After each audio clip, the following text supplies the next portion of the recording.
7,000 square foot, 2-floor building. It replaced the old 7,000 square foot library that used to be here. The main part of the library is actually upstairs on the 2nd floor. So if you have time after the presentation, feel free to go upstairs, give it a look. We have a beautiful Black History Month display set up when you first walk up, where we have a lot of different books and things. So if you're also interested in checking out some materials tonight, that's upstairs on the 2nd floor as well. And I just want to thank our friends of the C. Blythe Andrews Jr. Public Library for funding this wonderful program tonight.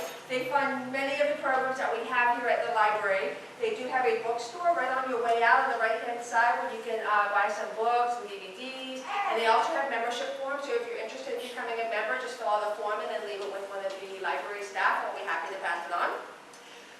We have public restrooms right outside this door on your left. There's a water fountain, a men's room, and a women's room if you need that during the presentation. Without further ado, I would like to introduce the wonderful Dowridge. He has been performing as Frederick Douglass for 11 years now, 11 years, often in our public library, so we're very happy to have him. He's written 14 different books. He's a motivational speaker. He's heard on numerous channels such as WTMP and 88.5 WMNF, which is right down the street. So once again, I would like to welcome Dowridge as Frederick Douglass.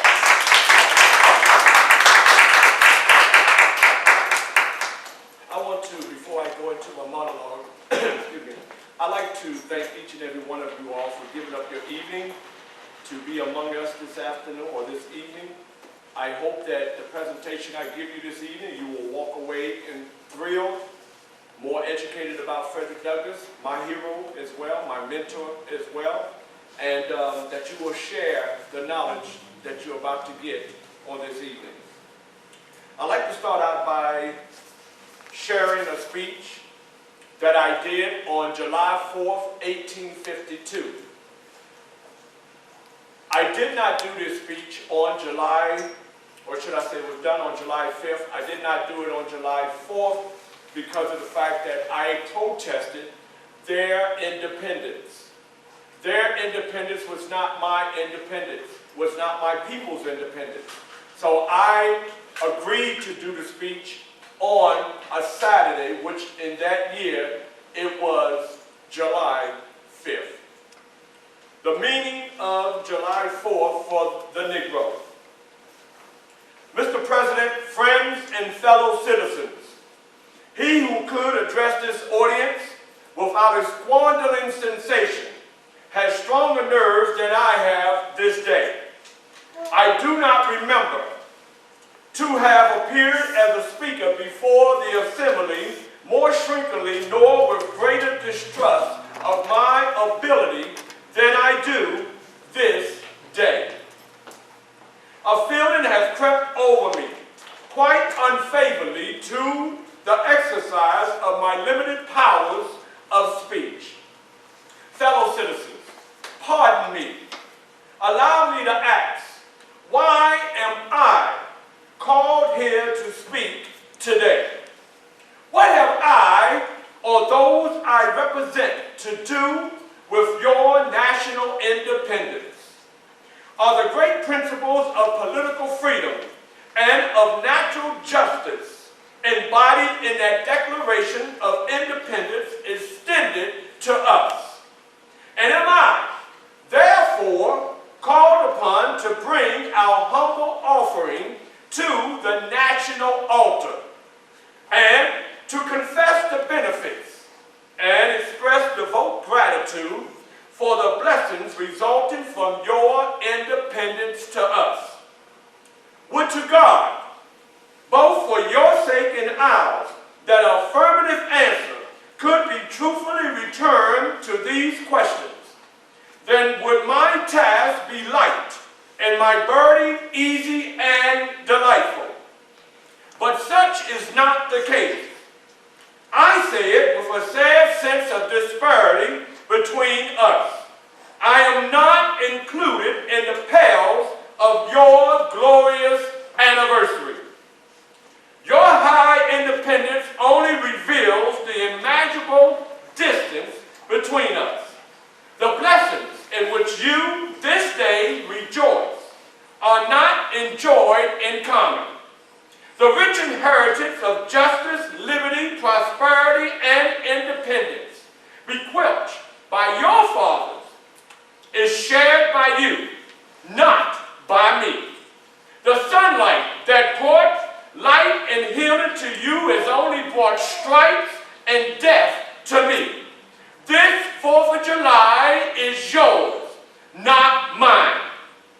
At a time like this, scorching honoring, not convincing argument, is needed.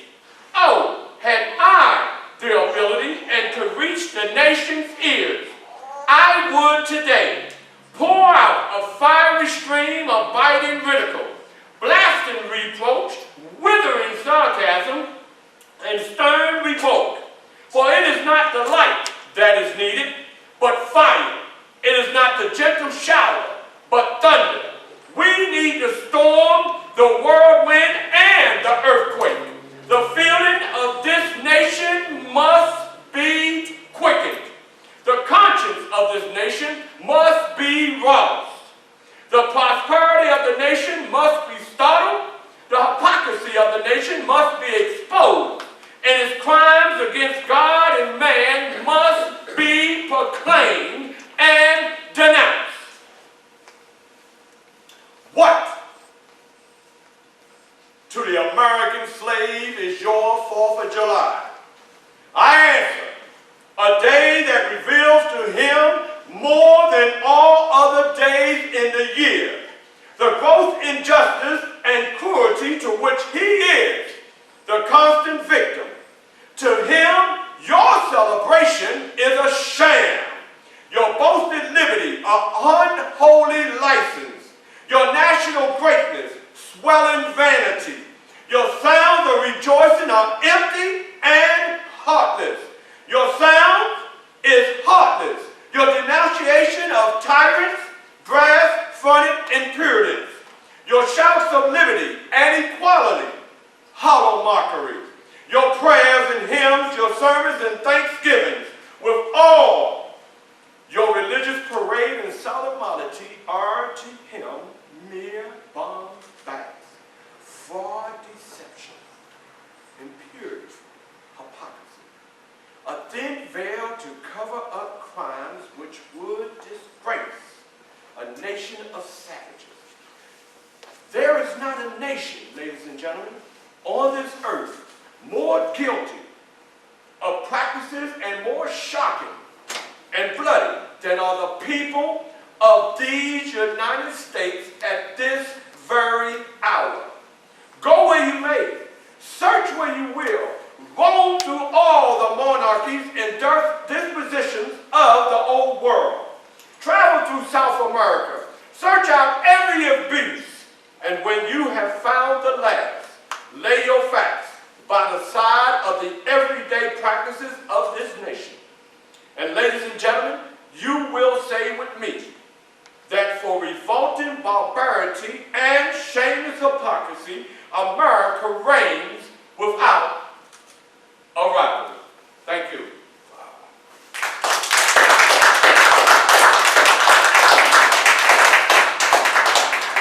They say I was born on February the 14th.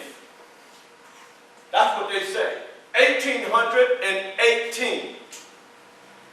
In eastern Maryland, down by the Tuckahoe, Hillsborough River.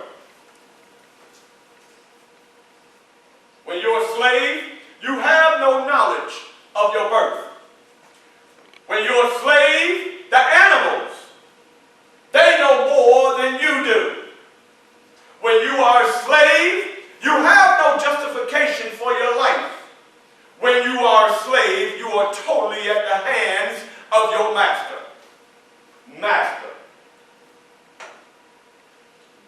Master Lloyd. Master Lloyd was the largest plantation owner in eastern Maryland. As a matter of fact, Master Lloyd's plantation held 500 slaves.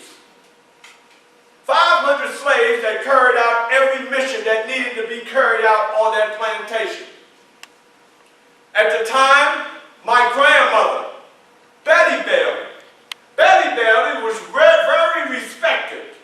As a matter of fact, she stole her education too.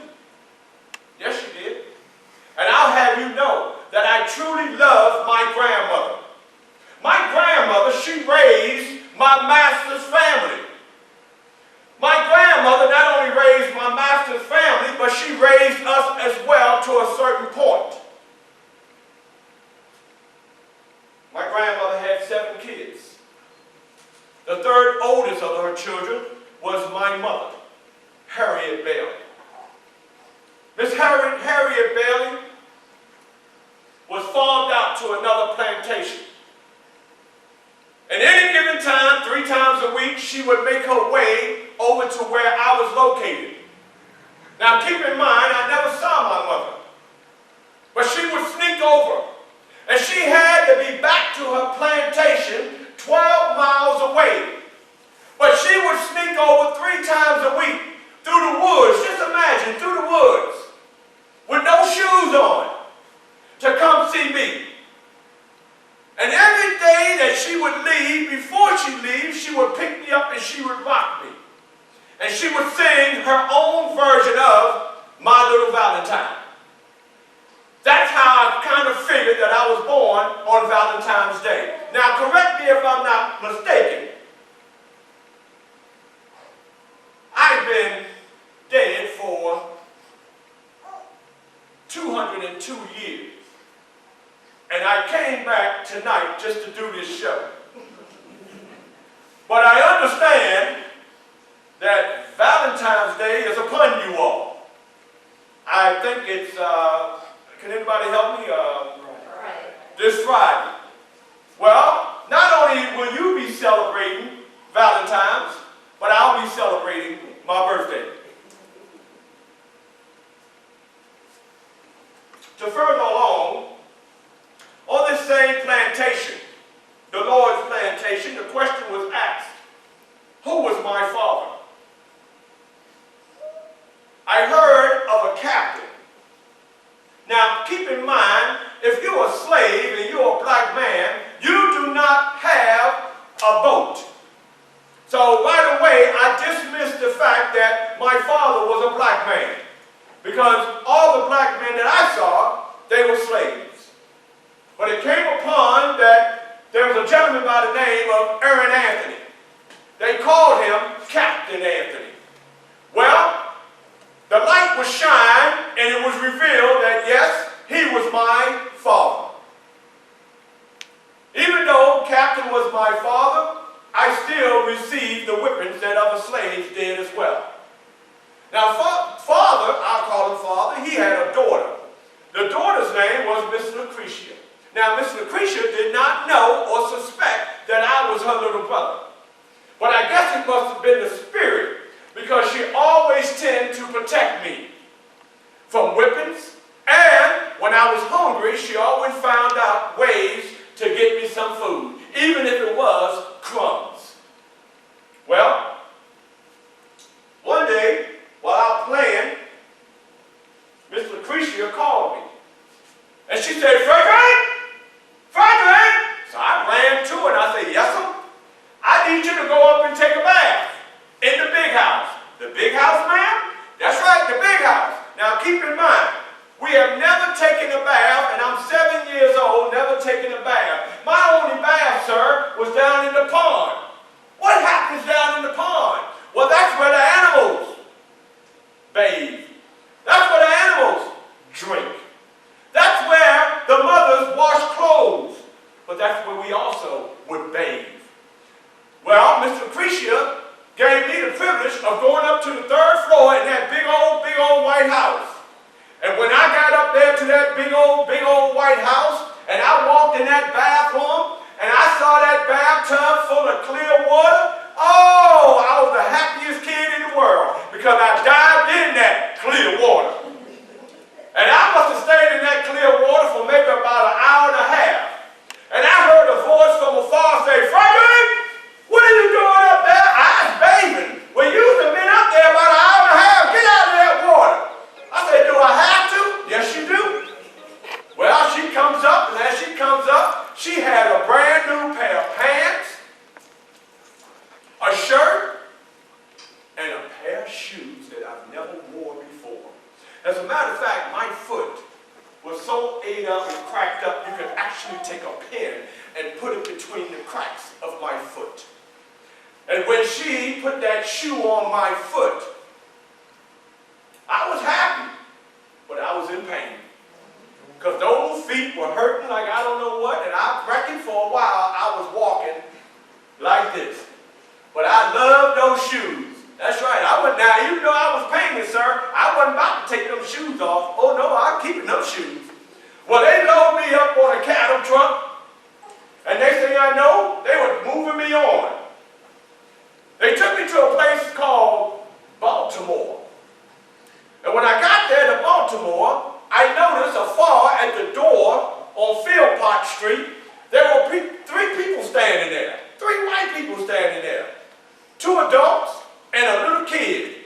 So when I got off the cattle truck and I began my pilgrimage towards the door, quite naturally, the closer I get, the more I would drop my head. Now please understand, we're not allowed to look white folks in their face.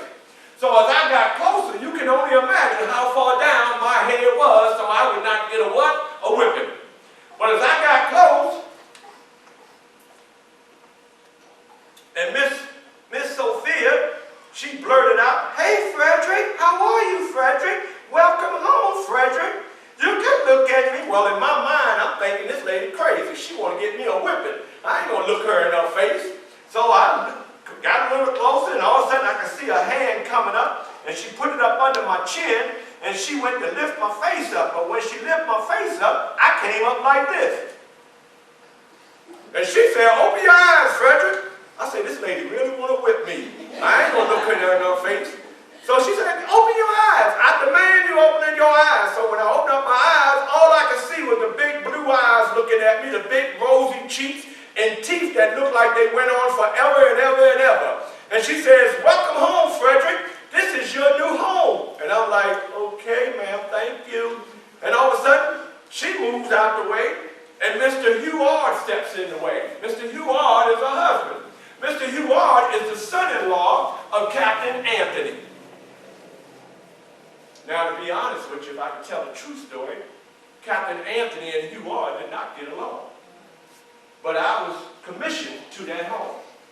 So Master Ard gets in my presence, and he says, "Frederick," as I'm looking down, he says, "Frederick, all right, I want you to know that you are here to take care of Tommy. You are, in so many words, you are Tommy's pet. Whatever he needs you to do, you do it. You understand?" "Yes, Master." And I was shaking because I was scared what he got before me. And then now, little Tommy comes with his wonderful self, and he begins to shake my hand, like so. And he says, "Welcome home." And I'm like, "Okay, you want to go play?" Now, the beautiful thing about this whole situation is Miss Sophia did not treat me like a slave. Miss Sophia treated me like I was actually her son. So there would be times that Miss Sophia would be sitting in the living room because she had issues with reading herself. And she would be sitting and she'd be reading maybe the Bible, maybe the newspaper, or maybe the magazine. And she would have the audacity to call me. And she would say, "Frederick, come, Frederick, come." So I've come running. And I'm getting ready to sit on the floor. And she says, "No, Frederick, you sit on the couch with me. Matter of fact, Frederick, come close to me." And she would have her hand around me such as she's reading. And not only that, ladies and gentlemen, I slept in the bed. I didn't mention that before. Not only that, ladies and gentlemen, I had a nice bed to sleep in. I could roam the home as I wished as a child. I could also eat as I wished. Everything Tommy did, I had the privilege of doing. Tommy became my brother instead of me being his pet. So one day, we're sitting, and we having our reading, and we're doing the alphabet. A, B, C. As soon as we hit that C, the door, bam! And it's Master Huard coming in, and he's looking. And he's like, "Sophia, don't you be over there teaching them kids how to read. You teach them slaves how to read, they're going to want to take over. Now you stop doing that right now." So Miss Sophia, she looked up at him and said, "Hugh, I didn't know. Well, now you know." So quite naturally, Master comes over to me. When he comes over to me, I drop my head quickly. And he stands before me. I can see him standing. And he says, "Frederick, you're not here to read. If I catch you reading again, I'm going to whip you. You understand?" And I said, "Yes, Master. I'm never going to read. I hate reading, Master." Well, I have you know that's what came out my mouth, but it wasn't in my mind. Because Master just opened up a whole new world that I was interested in, and that whole new world was called reading.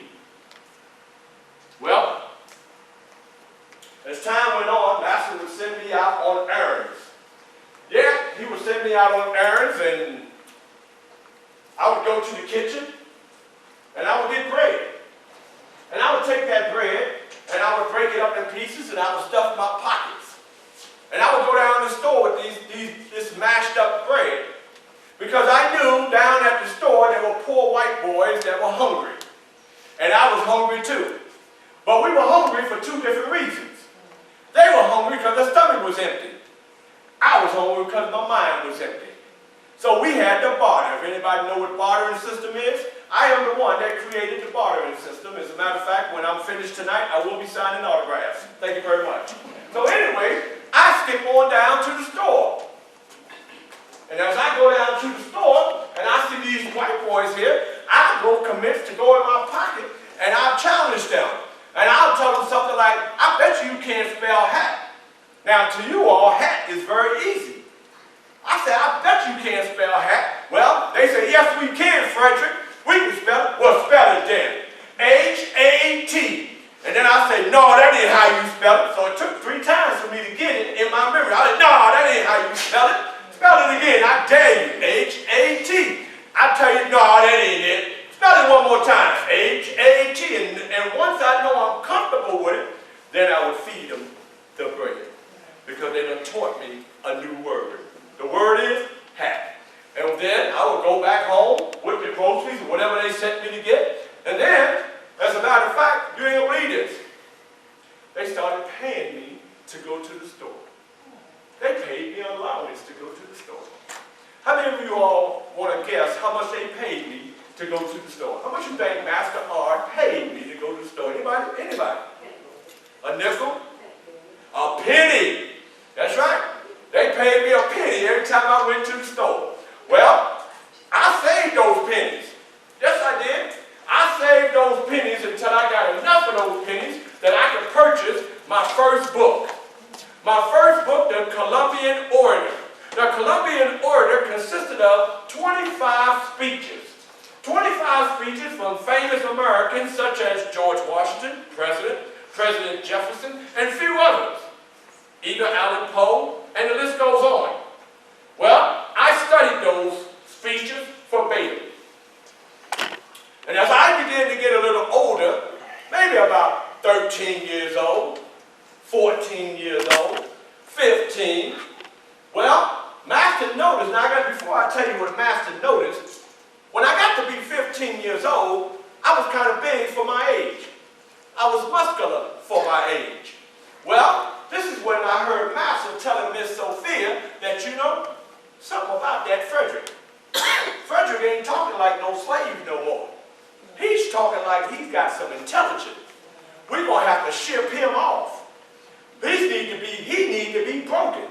So that's what they did. They shipped me off to the slave breaker, Master Corvette. They called Master, sir, they called him the Snake.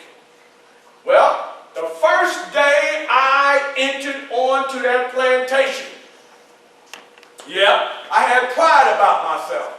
And I walked on that plantation such as. But after a week, a month of him whipping me down, I began to walk such as. Yes, Master, because he started to break my spirit. And it got to the point where I started to believe internally that I was going to spend the rest of my life as a slave. I can recall one instance, well, we did get a day off and it was Sunday. And I can recall one instance standing by the Chesapeake Bay on the shores as I watched the waters just flow freely. As I watched them decide to turn backwards freely. There was nobody whipping that water to make it go this way or that way. There was no commands. The only commands that were put upon that water was God, not man. And as I stood there and I looked at this water, I said to myself distinctively, water, I wish I could be free like you. I wish I could roam upwards and northward and southward such as you do freely. quite naturally, the water didn't answer me, so I had to answer myself. And it said, one day.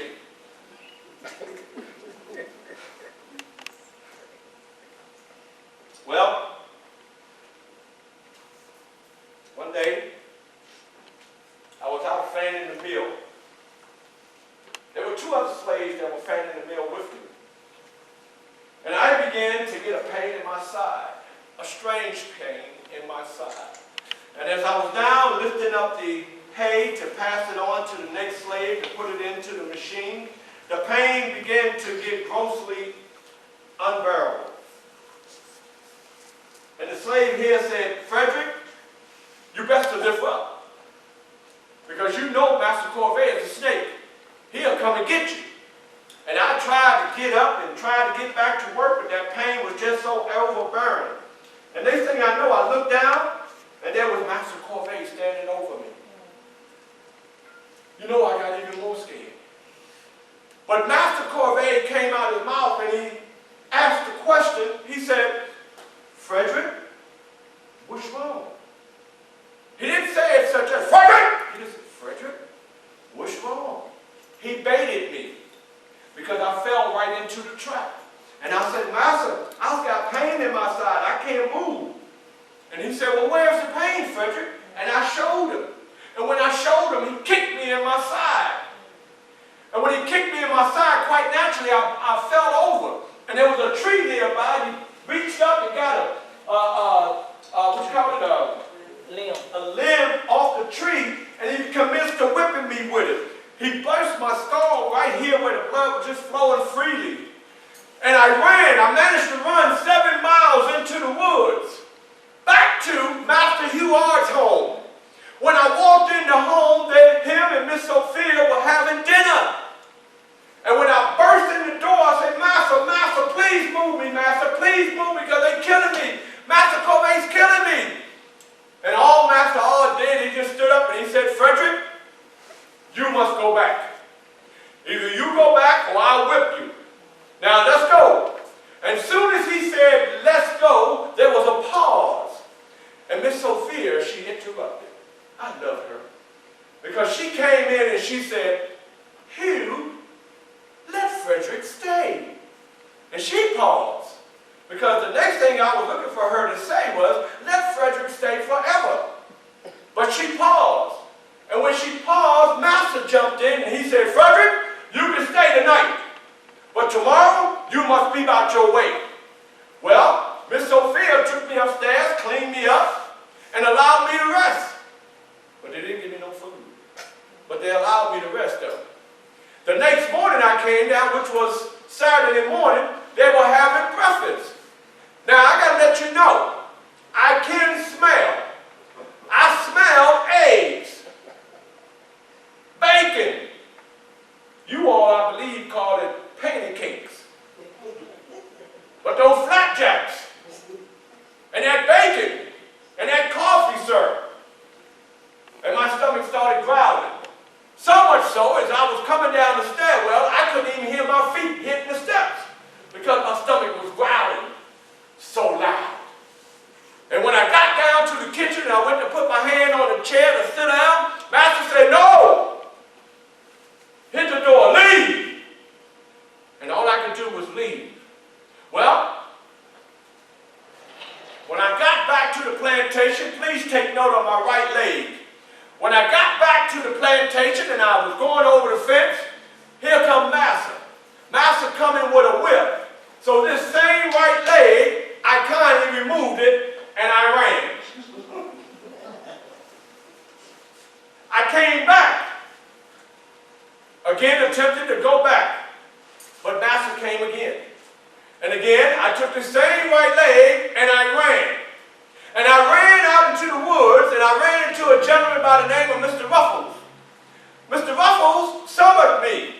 Son, come. So I ran to him and he took me to his home. He was a free slave, living with his free slave wife in the woods close by.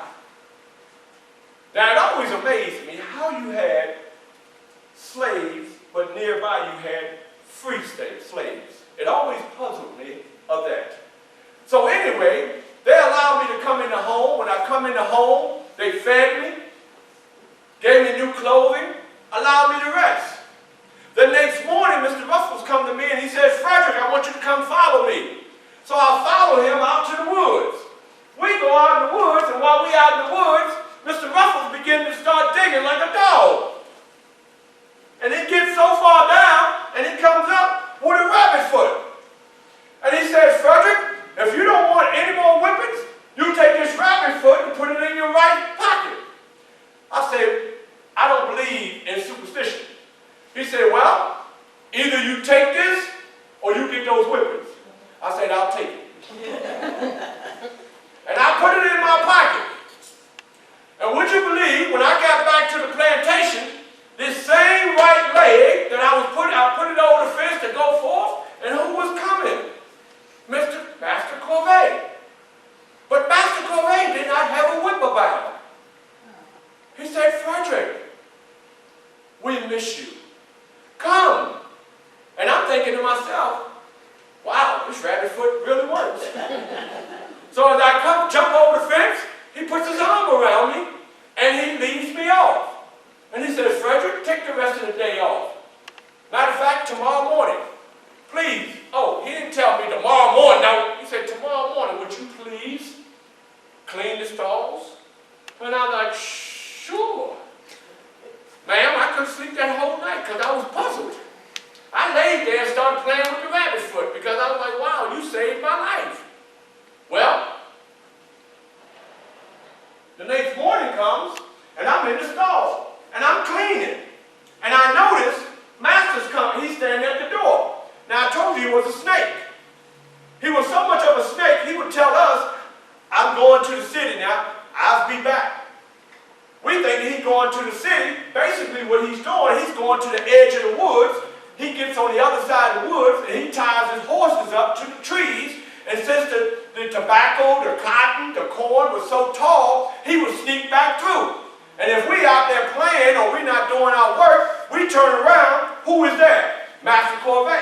I must also let you know that Master Corvée was a poor slave owner, meaning that he only had one slave. So it was always him